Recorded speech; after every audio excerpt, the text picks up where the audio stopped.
Desk पर घंटों काम करने के बाद गर्दन में जो दर्द होता है वो आजकल एक बहुत ही आम बात हो गई है। तो आज हम इसी समस्या की तह तक जाएंगे और देखेंगे कि इससे राहत पाने के लिए क्या-क्या असरदार तरीके अपनाए जा सकते हैं। क्या अक्सर ऐसा महसूस होता है कि दिन भर कंप्यूटर के सामने बैठने के बाद शाम तक गर्दन एकदम अकड़ सी गई है या कंधों में एक भारीपन सा लगता है?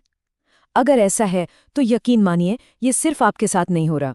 ये बहुत ही कॉमन प्रॉब्लम है, लेकिन अच्छी खबर ये है कि इसके समाधान मौजूद हैं। तो हमारा सफर कुछ इस तरह रहेगा। सबसे पहले हम देखेंगे कि समस्या की जड़ यानी अपने डेस्क सेटअप को कैसे ठीक किया जाए।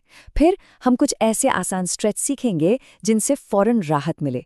इसके बाद हम परमानेंट सॉल्यूशन की तरफ बढ़ेंगे, मतलब मांसपेशियों को मजबूत कैसे करें। और आखिर में उस एक चीज के बारे में बात करेंगे जो इन सबको कामयाब बनाती है। चलिए तो फिर शुरू करते हैं। देखिए, किसी भी एक्सरसाइज या स्ट्रेच को करने से पहले एक बात गांठ बांध लेनी चाहिए कि जहां हम काम कर रहे हैं वो जगह सही होनी चाहिए। अगर हमारा वर्क स्टेशन ही गलत है तो कोई भी स्ट्रेच लंबे समय तक आराम नहीं दे पाएगा। तो दर्द मुक्त गर्दन की नींव यहीं से शुरू होती है। ये देखिए, सबसे आम गलती, मॉनिटर की गलत हाइट। लगातार नीचे की तरफ देखने से टेक नेक वाली हालत बन जाती है, जो गर्दन पर बहुत ज्यादा प्रेशर डालती है। नियम बड़ा सीधा सा है, स्क्रीन का ऊपरी किनारा हमारी आंखों के लेवल पर होना चाहिए। और अगर लैपटॉप पर काम करते हैं तो एक लैपटॉप स्टैंड इस प्रॉब्लम का सबसे आसान हल है। अब बात करते हैं बैठने के सही तरीके की। पीठ को कुर्सी के बैकरेस्ट का पूरा सपोर्ट मिलना चाहिए। कूल्हे और घुटने दोनों 90 डिग्री के एंगल पर होने चाहिए और पैर जमीन पर सीधे टिके हों। इससे क्या होता है, इससे रीढ़ की हड्डी अपने नेचुरल शेप में रहती है। और हाँ, अगर पैर जमीन तक नहीं पहुंच रहे तो फुट रेस्ट का इस्तेमाल करना बहुत जरूरी है। हमारे डेस्क सेटअप का एक और जरूरी हिस्सा है कीबोर्ड और माउस। इन्हें शरीर के इतना पास रखना है कि हमारी कोहनी 90 डिग्री पर आराम से मुड़ी रहे।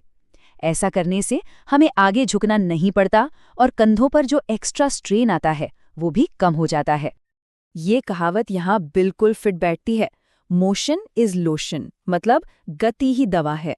हमारा शरीर घंटों तक एक ही पोजीशन में बैठे रहने के लिए बना ही नहीं है। मूवमेंट या हिलना डुलना हमारे जोड़ों के लिए एक तरह से लुब्रिकेंट का काम करता है, ब्लड सर्कुलेशन को भी बेहतर बनाता है। इसलिए हर 30-40 मिनट में एक छोटा सा ब्रेक लेना वाकई बहुत जरूरी है। चलिए, अब कुछ एक्टिव सॉल्यूशंस की तरफ बढ़ते हैं। यहाँ कुछ बहुत ही आसान वार्म अप और स्ट्रेच हैं जो उस जमे हुए तनाव से फौरन राहत देने में मदद करेंगे। तो सबसे पहले शोल्डर रोल्स से शुरू करते हैं। बस अपनी कुर्सी पर सीधे बैठ जाइए, कंधों को ऊपर कानों की तरफ उठाइए और फिर उन्हें पीछे की ओर एक बड़े से सर्कल में घुमाइए। ये गर्दन और कंधों के एरिया को वार्म अप करने का एक बेहतरीन तरीका है। ये सिंपल सा मूवमेंट इतना असरदार पता है क्यों है? क्योंकि ये सीधे उन ट्रेपीजियस मसल्स पर काम करता है जहां हमारा सारा स्ट्रेस और तनाव इकट्ठा होता है। इसे करते ही तुरंत हल्का महसूस होने लगता है।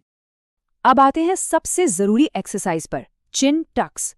गर्दन को आगे झुकाकर रखने की जो आदत पड़ जाती है, जिसे फॉरवर्ड हेड पोस्चर कहते हैं, उसे ठीक करने के लिए इसे गोल्ड स्टैंडर्ड माना जाता है। इसे करने का तरीका बहुत आसान है। सीधे बैठें, 2 उंगलियां अपनी ठुड्डी पर रखें और धीरे से ठुड्डी को सीधा पीछे की तरफ धकेलें। ध्यान रहे, सिर को नीचे या ऊपर नहीं झुकाना है, बस सीधा पीछे ले जाना है। गर्दन के पिछले हिस्से में एक हल्का सा खिंचाव महसूस होगा। चलिए, अब उस मसल पर फोकस करते हैं जो गर्दन से कंधे तक जाती है, अपर ट्रेपीजियस। जब भी तनाव होता है तो सबसे पहले यही मसल अकड़ती है। इसको राहत देने के लिए एक बहुत ही कारगर स्ट्रेच है।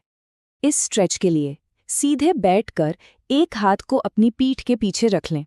अब दूसरे हाथ से सिर को बहुत धीरे से दूसरी तरफ झुकाएं, जब तक गर्दन के साइड में एक अच्छा सा खिंचाव महसूस न हो। बस इसे 15 से 20 सेकंड तक होल्ड करके रखें।